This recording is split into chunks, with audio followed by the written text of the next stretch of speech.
So this means that I welcome also the external viewers and you also, Alf, who is very, very kind to us to offer some time for our viewers and also for United. I introduce first myself and I will have a lot of introductory questions to you. So my name is Balint Josa. I'm currently serving as the director of United for Intercultural Action. That has a very long name and it also ends with in support of refugees and migrants. We are working as a pan-European network, trying to be a platform to empower organizations that work on similar topics, non-discrimination, anti-racism, standing up for minorities, marginalized people. It's a very broad network, has a weight in the eastern parts of Europe. We do have very strong partners in West Europe as well, but we are the very few who are actually trying to bridge European Union organizations and non-European organizations as well. The Balkans, the post-Soviet region, members from Ukraine, Belarus. So we are a little bit more colorful than a typical NGO within the European Union.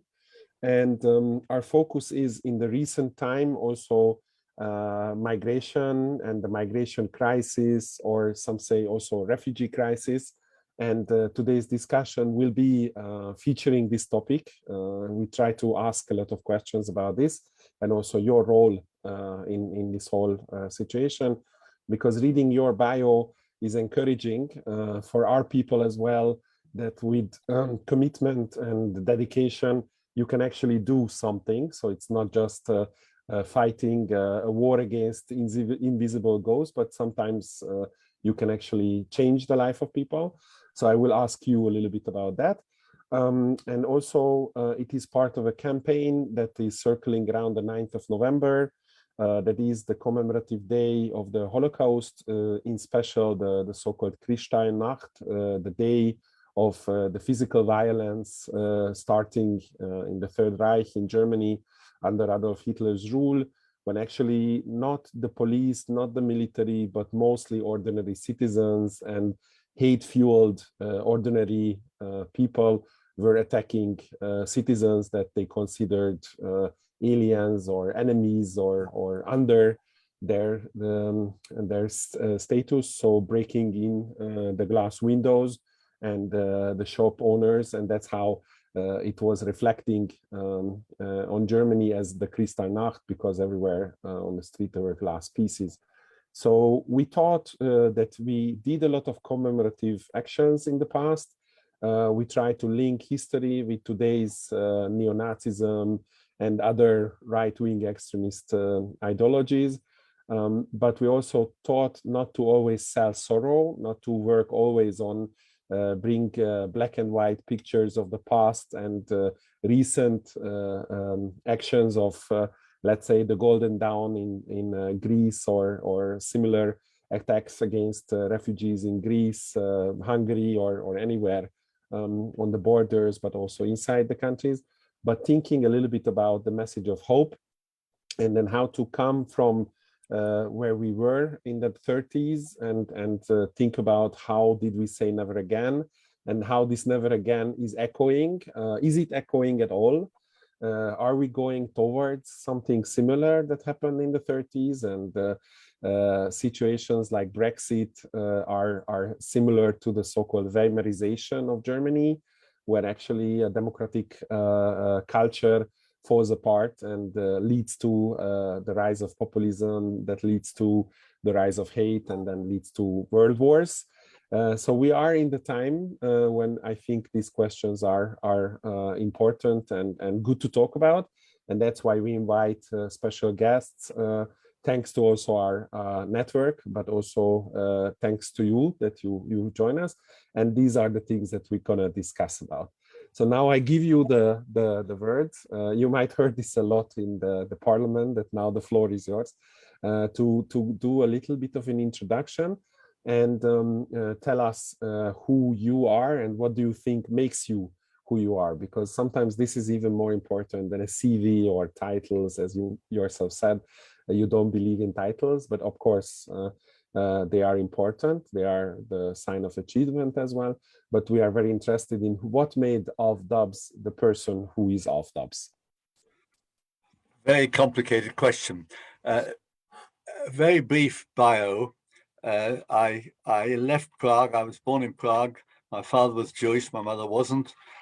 And I was 6 years old when the Nazis occupied Czechoslovakia. My father left immediately. My mother was refused permission to leave, and she put me on a Kindertransport.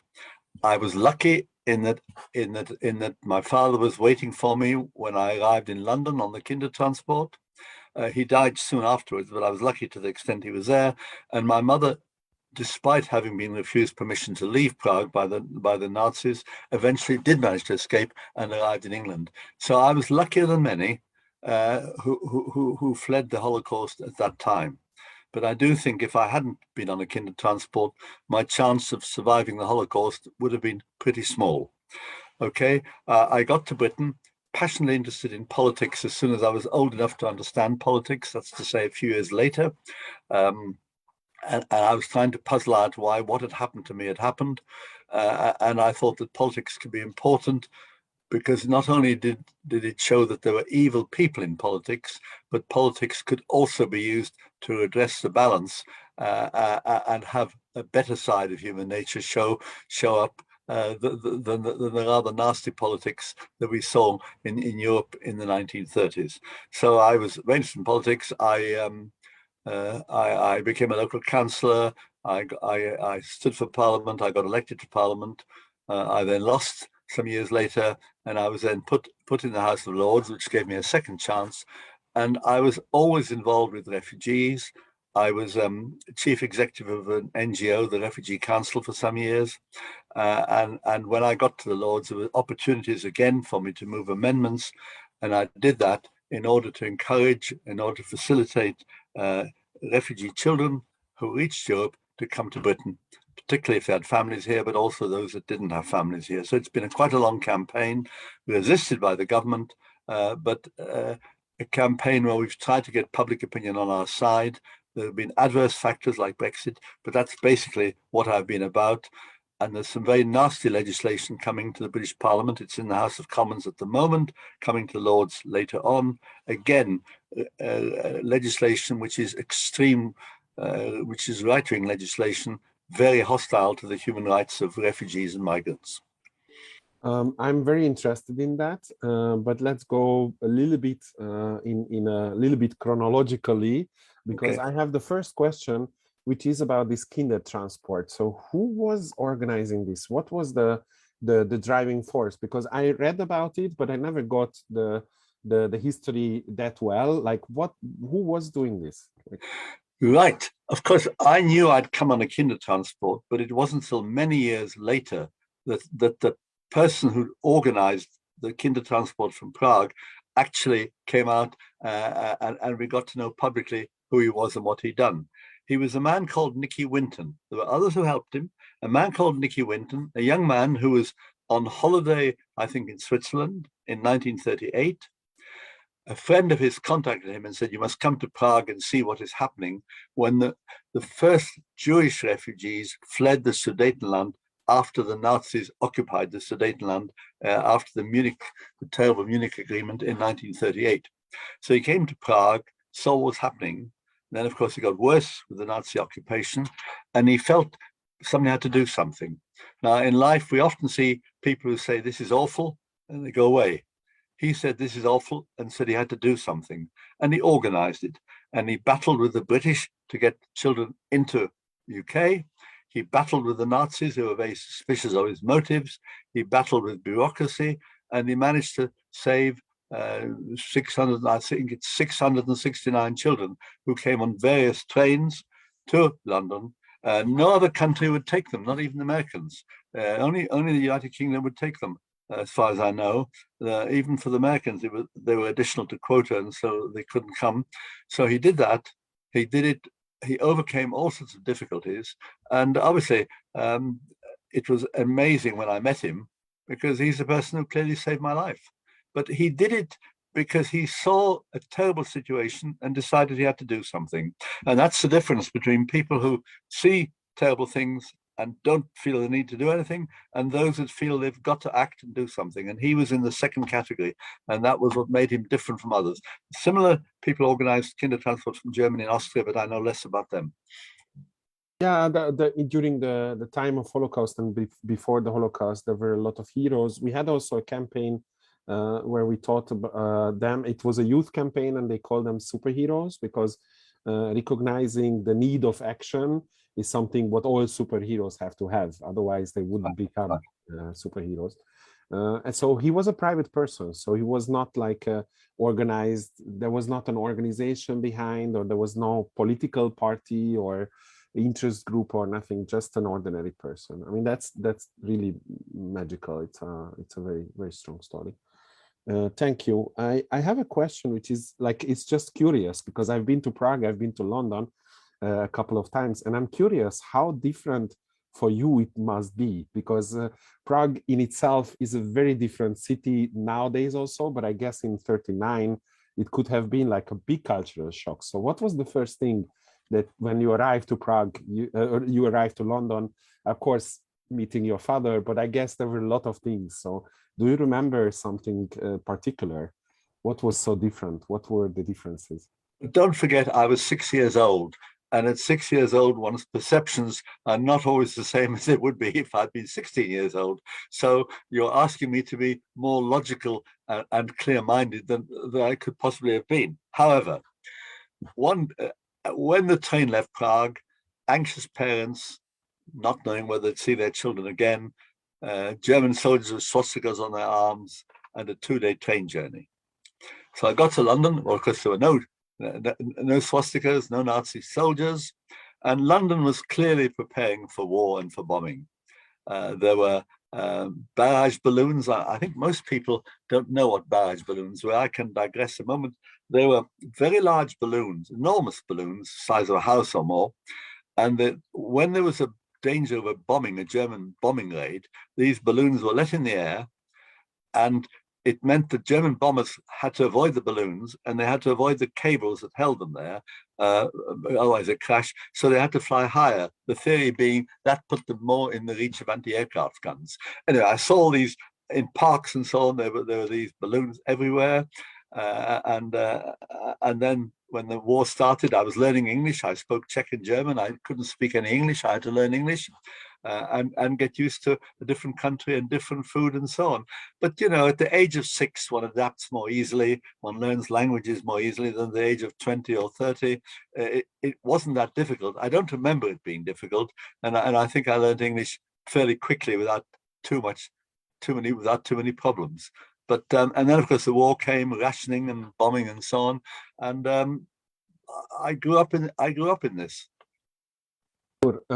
And it's just a curiosity, because we haven't been there, and you see it on so many videos and archive. So that's why for me it's also very interesting to be to see someone or to meet someone and ask this question. So we are very happy with any small detail, but it's perfect. These balloons is something that you don't know anymore. Barrage. They were barrage balloons. Barrage balloons. They were called barrage balloons for some reason. Okay. And of course there were soldiers marching in the streets and so on, but they didn't have swastikas, and there weren't as many of them in evidence as there were as there were in Prague under Nazi occupation. Look, when the Nazis occupied Prague, the first thing we had to do was to tear a picture of President Beneš out of our school books and stick in a picture of Hitler. And that was a sort of a symbolic thing, which I've never forgotten, having to tear my president's picture out of my school book and so on. And that was symbolic of the changes that happened when the Nazis were in occupation. Yeah, they were not soft on these changes. I think they were not the ones who were like slowly coming in, but they were very direct to the point when it came to destruction and this type of changes. Yeah, I mean, when Hitler paid his first visit to Prague, remember he'd gone to Austria where he'd been well received after the Anschluss. But when he came to Prague, the schools were supposed to go to Wenceslas Square, Václavské náměstí, and my mother said no, much too young, and she stopped me going. So I missed that. But the Czechs were not sympathetic to the occupation, obviously, and so there were any photographs one can see of that time were hostile pictures of people who resented a foreign invasion and Nazi invasion of their country. Mm.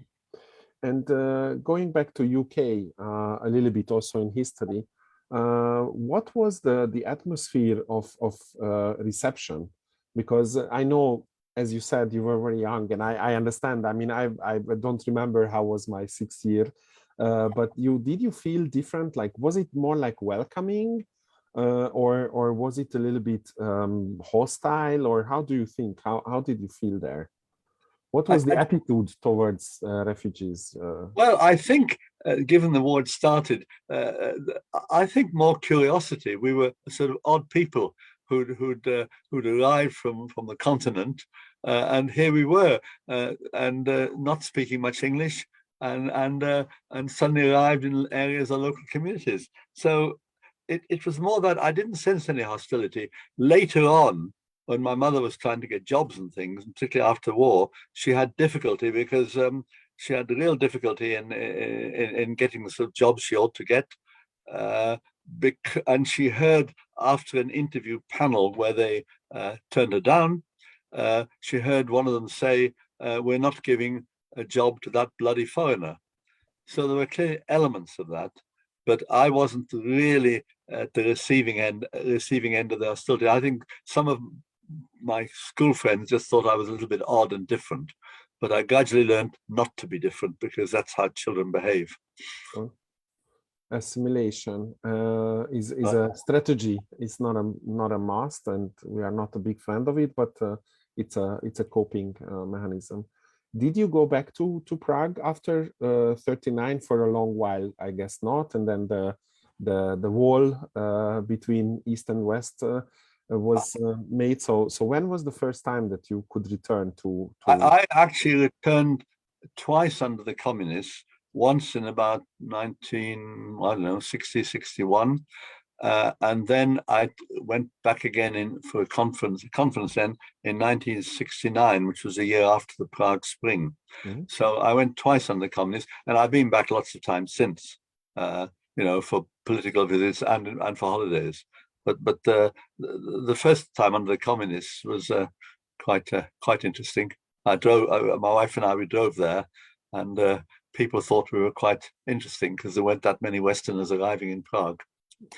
And we were the communist regime treated foreigners with such privilege. It was absolutely unbelievable. If the restaurant was full, we always found a table for foreigners. There were all sorts of ways. It was terrible, awful. Not positive, but awful. I mean, it's positive in the sense that for example, we got to Prague, we hadn't booked a hotel, we went to the tourist office, there were hundreds of Czechs waiting, but there was a separate counter for foreigners, and we were given a hotel immediately. There were privileges which are unheard of nowadays for people. Mm-hmm. Interesting. In Budapest, it still can happen to a foreigner. We have the tourist industry is very happy for foreigners, but of course not so different than during the so-called communist times. Yeah, I mean the West thing. Could I just say that it was those special shops which had things that couldn't get in ordinary shops, which Communist Party members could get, and of course anybody with Western currency could buy. There were all sorts of ways in which society was incredibly unequal. Coming from the UK, which isn't an equal country, but it seemed even more unequal under the communists in Prague. But that's a long time ago. Yes. I grew up in this. We had also so-called dollar shops in Budapest where I could buy Lego, and nowhere else you could buy anything like that. I had to collect all my relatives a little bit of coin to put together for myself to get a present, and you couldn't buy it in the ordinary shops in the 80s. I have the Prague Spring on my list, so let's get there, because I'm very curious. What was the take in the UK about the Prague Spring? Like, how did you see it? What was the narrative of the Prague Spring in the West? Because in the same time we had the French doing the so-called movement of like a revolution that was also leftist but very positive. and then you have in the Eastern European part very different offspring, and also, and then the clash very negative. So how was the narrative in the UK at that time? Well, don't forget, it was part of the Berlin Wall coming down. It was part of a movement of East Germans who went to Hungary and then went into Austria. It was part of all this. Well, I think it was very exciting for me personally. It was, of course, incredibly exciting, and I followed it in detail. But I think there was a general sense that this presented good opportunities. There's some negatives, but it presented good opportunities for people, and it would help Europe to move forward. That was the hope and the expectation at the time. And was it also like influencing the political landscape? Like, was it a part of the UK politics as well? Like parties were on this side or that side, or it was a moment of unity? Well, there weren't. Look, we have all sorts of political differences in this country, but I don't think the attitude to the Berlin Wall coming down, or the Prague Spring, or Havel becoming president in Prague and so on, I don't think there was division about that. There was a sense, I think, of relief. I think there was some concern. There was some concern that a united Germany might present some difficulties for the whole of Europe. And I think Margaret Thatcher in particular, who was then our prime minister, I think had some concerns about that. But in the overall scheme of things, I think we felt it was a positive thing, and we wondered what was going to happen next. How this would evolve, because as one began meeting people who'd been there, it was there was a woman I met through my work with refugees, but a woman I met who'd escaped from East Berlin a little bit time before the wall came down, a young woman, and she said to me, and she had all her childhood under the East German regime. She said to me, please, in the West, don't say everything about the East was bad. We have other things. It was part of our background. Please don't assume everything Western is good and everything Eastern is not good. You've got to have a balanced approach to how you see those of us who, even she herself, had fled from the East. But you've got to see how we are, and you've got to understand our background. Yeah, you also mentioned now that you worked with refugees and the topic of refugees, and why I'm asking these questions, also how it was in 39 and how it was in 68 and 1990, because nowadays we also live in a political climate, and this climate is much less friendly to refugees. At least this is what I see. And my question is a little bit about how do you see it, firstly? How people see your work, working for refugees and the rights of refugees, and then we can continue this line of discussion. I have many questions about that. Okay, well, the thing is, the issue of refugees, to my mind, has become incredibly politicized, and has become very contentious, and we have politicians taking advantage, and this is extreme right-wing politicians especially, taking advantage of the refugee situation to achieve their own political ends. So let me give you one or two examples, if I may. When I first went to the jungle in Calais, it was then the jungle, it's now been pulled down, but I've been there several times, and the refugees weren't all children, of course, but they built a row of shops among all these tents and shacks and so on.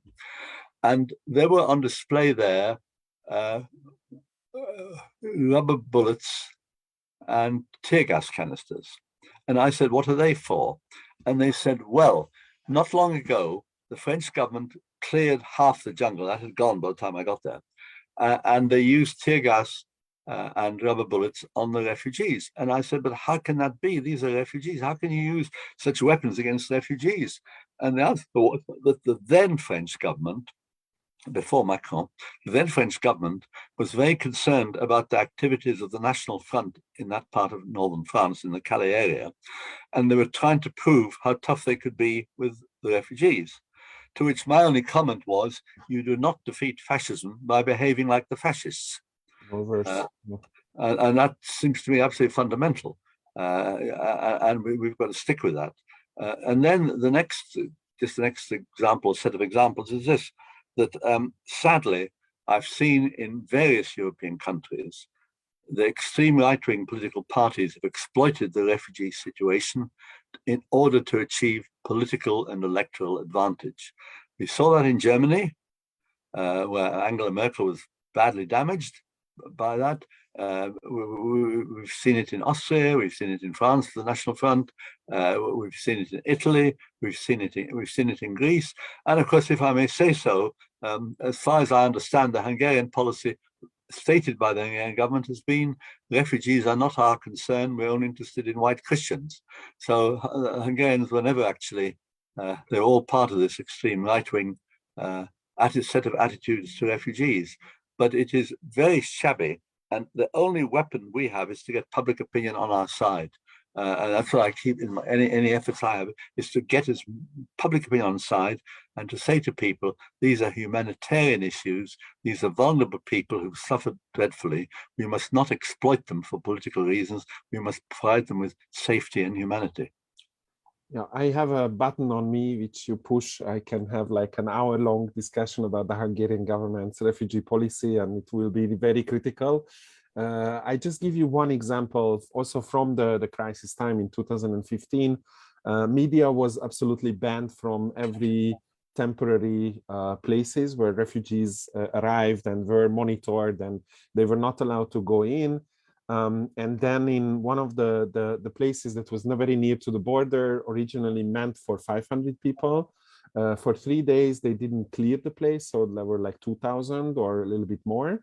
And they didn't give them food that day. And then that exact moment and time, they arrived the press to go in.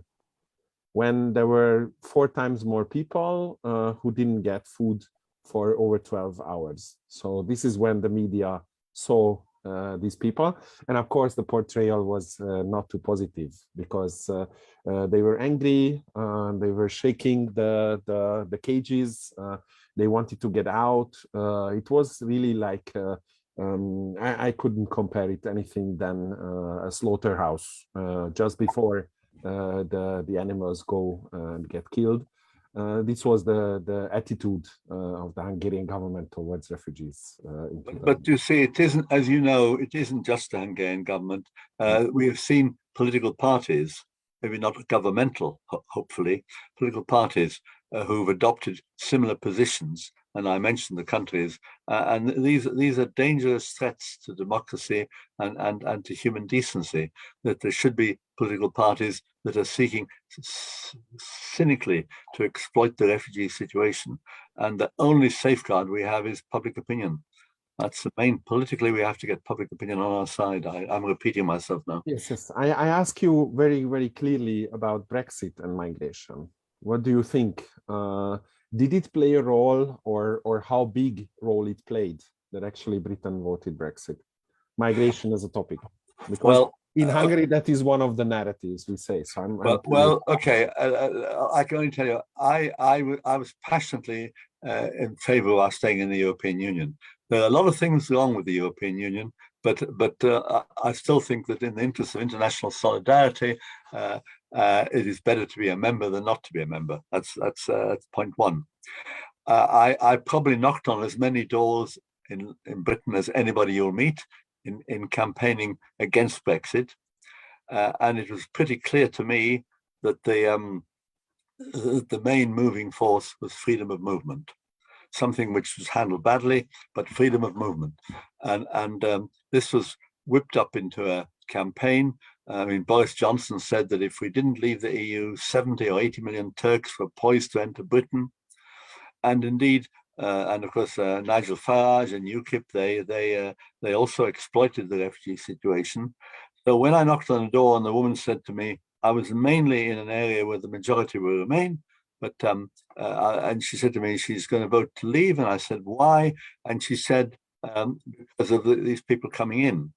And I said, but look, I was recently had a short treatment one day in a hospital, and everybody who treated me was an immigrant, refugee or an immigrant, doctors, nurses, and so on. Where would I have been without them? And she said significantly, it's not the ones that are here that bother me, it's the ones that are going to come in the future. And it is the cynical exploitation of those by governments, including by the present British government, which is so depressing because it is poisoning the atmosphere. And I'm afraid Brexit did poison the atmosphere. And we're trying our best to even things out a bit, but it set the clock back in terms of giving refugees a welcome. But I still believe we've got to do it. We've got to argue for humanity, and we've got to explain to people as patiently as possible why it is that it is right that we should share responsibility for refugees. By the way, can I widen it a little bit and say this? I've always believed that the way Europe should deal with refugees is by sharing responsibility across all countries. The Germans can't take everybody, and I think we should all share responsibility and move together in solidarity. Whether we're in the EU or not, we should do that. And very few countries responded when Angela Merkel said other countries should help when the Syrians first came in 2015, 2016. And there was a disappointing response when there was a fire on Lesbos in Greece. There were some countries that took people, but on the whole, it's been disappointing. The United Kingdom has not been the worst. You mentioned Hungary, but it's certainly not been the best. And I think we could do a lot better. Mm-hmm. But the atmosphere was poisoned, and it did Brexit has set the clock back, no doubt about it. Also, it has meant that our relations with other countries, with our EU friends, have got worse, and particularly our relations with France, which has had an effect on trying to stop the dangerous traffic of smugglers bringing people across the channel on dangerous boats.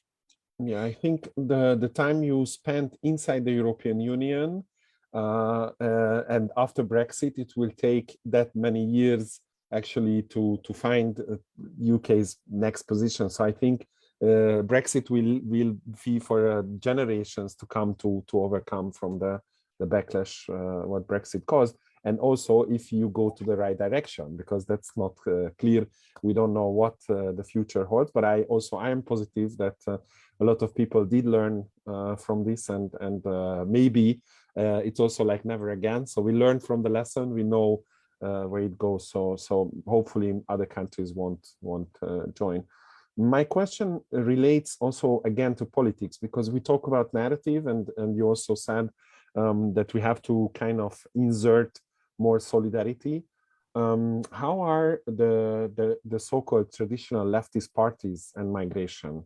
What is the narrative of the Labour Party on migration? Because when it comes to Hungary, for example, our opposition leader says we are fine with non-letting migrants in. We are fine with fences, being hostile, and let's call it my left, or the Hungarian left, is not standing up against Orbán Viktor in this topic. They criticize him on corruption, on many multiple issues, but when it comes to the refugee topic, they are pretty silent. How is the Labour in UK on migration? I would like to think that the next Labour government would be more positive on refugees, more positive. Now, look, it's all right being in opposition; things are slightly easier. I think, though, the stated policies of the Labour Party on refugees are much more like what I would like the policies to be. I hope that's the way it'll work out. But like certainly, when Jeremy Corbyn was leader of the Labour Party, he invited me to speak. I had a 15-minute slot to speak to the Labour Party conference about refugees. And Keir Starmer is also supportive of refugees, and the Shadow Home Secretary is supportive of refugees. So I very much hope that the Labour Party will be better. I don't think it'll ever be good enough. You and I will never be satisfied, at least I'm speaking for you, will never be satisfied as to whether even a sympathetic government can do enough for refugees. But see, in Germany, after all, in one of the election campaigns some time ago, Angela Merkel was attacked by the Social Democrats because of her policy on refugees. Now, I was quite shocked by that. And I honestly hope and believe that the Labour Party in government would be better for refugees than anything like what we've got now. Not perfect, because no government is perfect, but I think it would be better. And I would be very, very angry if that turned out not to be the case.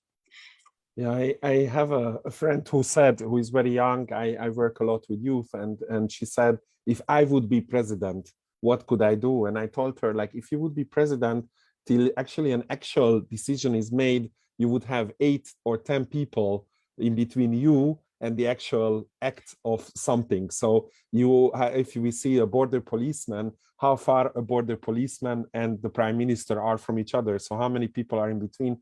So this imperfection is always also depends on what people think in between the head of state and the person who is actually meeting that specific refugee. And there is a line of lot of different egos and interests and opinions. But how can we win the heart of the ordinary people?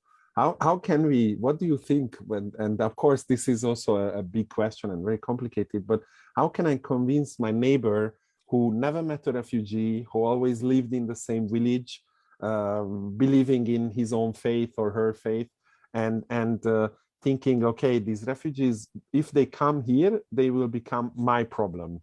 And I don't want this problem. Like, I want them to stay there or to go somewhere else, but not here, because, you know, I'm already struggling. So what shall I tell this neighbor? What do you think we should tell this neighbor? Well, first of all, I found in this country, the attitudes are much more sympathetic in London, which is, after all, one of the most diverse cities in the world, than they are in parts of northern England that are not as diverse. And it is much harder to win over people in areas where they don't meet refugees or people from migrants from India or West Indies. It's much harder. So yes, I think we have a job. I would say this: so I'm happy that in London we have Sadiq Khan is mayor, and he's a Muslim, and we have a really decent multicultural society in London. Not perfect. There are tensions. There's racism. There are problems. Of course there are, but it works. But look, we've got to work at it. We've got to use every opportunity there is. Whether it's I often go and talk to, it's only me, but it's not only me. It's other people. But one has to do everything from talking to schools and making sure that children in schools understand the issues of refugees. We've had young people have gone from Britain, other countries, to work in the refugee camps, you know, to do a year or two, for nothing is helping. Tremendous effort. I go and talk to faith groups. I've talked to Muslim groups. I've talked to Jewish groups. I've talked to Christian groups. I've gone to synagogues. I try and spread the word that way. Trade unions are important as a force in terms of refugees. So the important thing is to spread the word through a whole range of organizations and so on. Our newspapers are mostly not that sympathetic. Some of them are. It's a bit mixed, but we've got to use whatever opportunities we can in order to spread the word. And it's difficult. You know, those of us who want to change the world find it a slow process. It's difficult, but I think we've just got to go at it, and we've got to set our sights on winning people over. Now, I get hostile comments. I'm pleased to say that on Twitter and other things, email, I get more sympathetic comments than I do get hostile comments. But, you know, there are the hostile comments, and there are people like that, and it'd be surprising if they weren't. But we've just got to work it through at every level of society. But the other thing that's important is locally. When I started my campaign and got some amendments against the government on child refugees in 2016, there was an outpouring of local support. There were local groups set up to welcome refugees. Now, I don't suppose you've got that in Hungary, but you've got local groups who set up, and the local groups, Hammersmith welcomes refugees, or Wandsworth welcomes refugees, or Leeds welcomes refugees. And it's very positive at a local level. So important. I've been to meetings in places up and down the country where there are local groups, and they're very supportive, and they want to do what they can, and they want to lobby the government, and they want to provide help for refugees, and so on. And can I tell you, can I take up the time to tell you a nice little story? Just before the pandemic, Fulham and Chelsea, you've heard of Fulham and Chelsea football clubs, not as well known as Arsenal and Manchester United, and they had foundations, and on Fulham football ground, we had an evening whereby they provided training for refugee boys. Now, there should have been girls as well, but that's different. And Guy Lineker, who's one of our leading sports commentators, was a leading British footballer. He helped to organize this.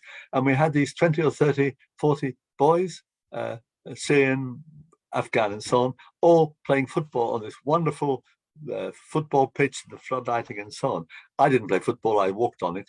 Terrific. And it's all part of the process of normalizing refugees. Now, if you haven't got any, you can't normalize them. But I think it's all part of the process, of mixing with them in sport, getting them to play football, sports together, all the things that are normal, and giving the refugees a chance to play as full a part in life as possible. And I think that is very positive, but it requires strong community effort to do that. Yeah, I agree very much that strong community effort is needed. But again, in the cities, like in Budapest in 2015, when the refugees had to stockpile up in the Eastern Station, these are the most famous pictures of the refugee crisis from Hungary. Then also a lot of people volunteered and gave out blankets, made food and all this. So they were personally engaged. But what about the real countryside? Like, what about those people who are hardworking, hard to get by because the opportunities are more in the city? Their lifestyle is going out of not just fashion, but also out of use in general. And then how to convince them, what to say? Why would you offer resources from the state to a person who is from a different culture, different color, different mindset, and with the amount of negative narrative on I don't know, terrorism, rapism, crime, all these negative things that were also in your tablet media, but of course in ours as well. So how to convince them? And of course, positive examples like a small football team is great, but what can we reason? What shall be the reason that they say, okay, I give up some of mine for those people? Well, first of all, I think we should be clear. I don't know about Hungary, but we've got labour shortages, partly as a result of Brexit, partly as a result of the pandemic. Actually, we are desperate for more people to work on farms, all over the place. Fruit wasn't picked this year because we didn't have enough people to do it. So there is a labour shortage. Secondly, it is perfectly clear, although it's a difficult argument to always win, it's perfectly clear that the fact that we've had inward migration into the UK has helped our GDP. It has actually been of economic benefit to the country. The difficulty is that the benefits have not been evenly distributed geographically. And the areas where there's been population pressure, there's been a need to provide more support for housing, health, education, and so on. And that's where we haven't handled it as well as we should have done, or not at all well. So the important thing is that where there are benefits to the economy as a whole of inward migration, that those benefits should be dispersed to all parts of the country. So that's, and that's really explaining why I'm agreeing with you why it is difficult. But look, we first of all, Britain is a small country, and we're very, very urban. A lot of towns and cities, and there isn't that much countryside as there might be in some other countries. But I just think we have to spread the word, and we have to do what we can, and it requires political leadership. If the government makes statements, as our government does, which are hostile to refugees and saying we're not going to let them land in boats coming from France and so on, then people will, as it were, take their cue from that and say, well, if the government's hostile, so should we be. So it is even more difficult if governments are hostile than if governments are sympathetic, as they have been in Germany and Sweden. But I think it's just one of our big challenges, particularly as climate change will bring about more population movements in future rather than fewer. So I just think we have to deal with this at every level. And I set a lot of store by working at a local level to get local authorities, local councils, local groups, churches, and all that, trade unions, all active and aware of what the situation is.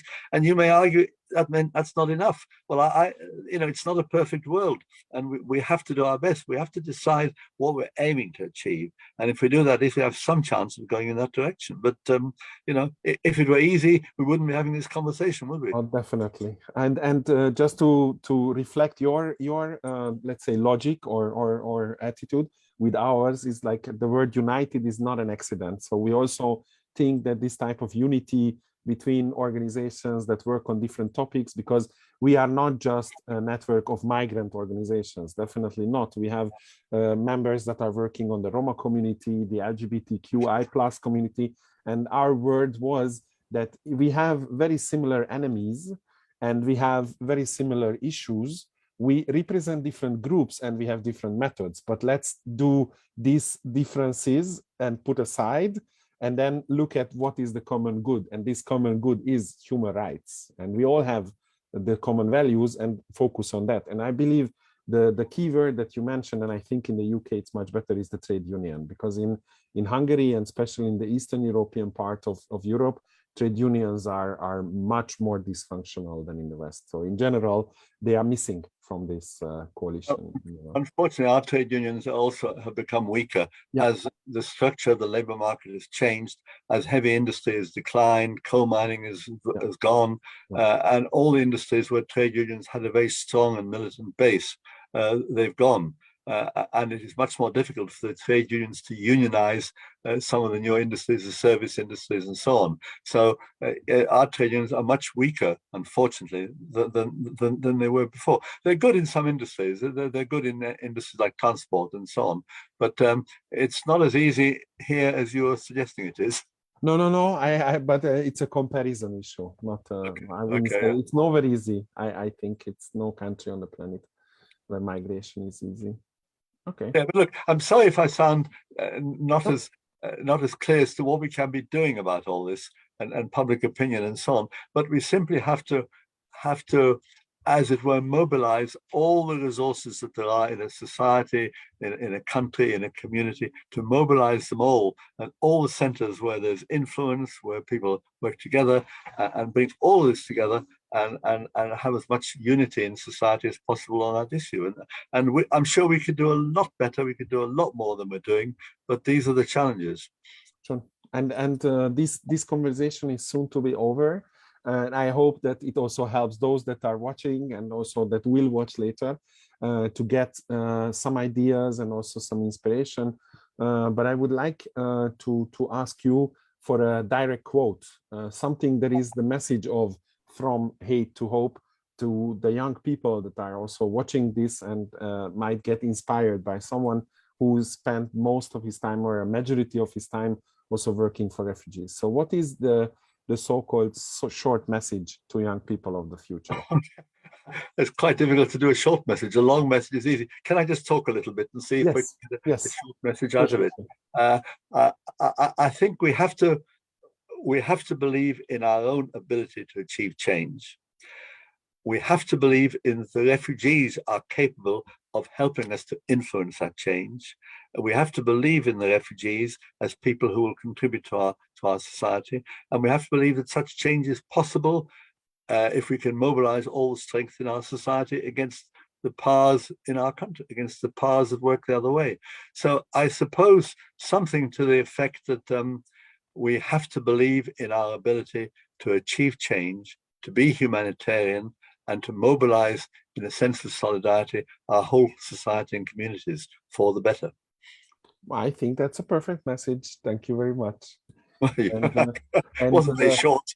No, it is let's say short enough because it is compact, and I think that's a brilliant takeaway for us, because this show of solidarity and also this believing in us is also something that we try to inspire the members of the network, because they are also sometimes very alone in remote countries, remote cities of Europe, and coming to United or even listening to you is a glamour of hope in that sense, that you can see, okay, I'm not alone. It's not just my thought. It's not me alone fighting here my local reality, but there are others out there. And this is already this believing in ourselves, which is part of what we try to do as well. So thank you very much.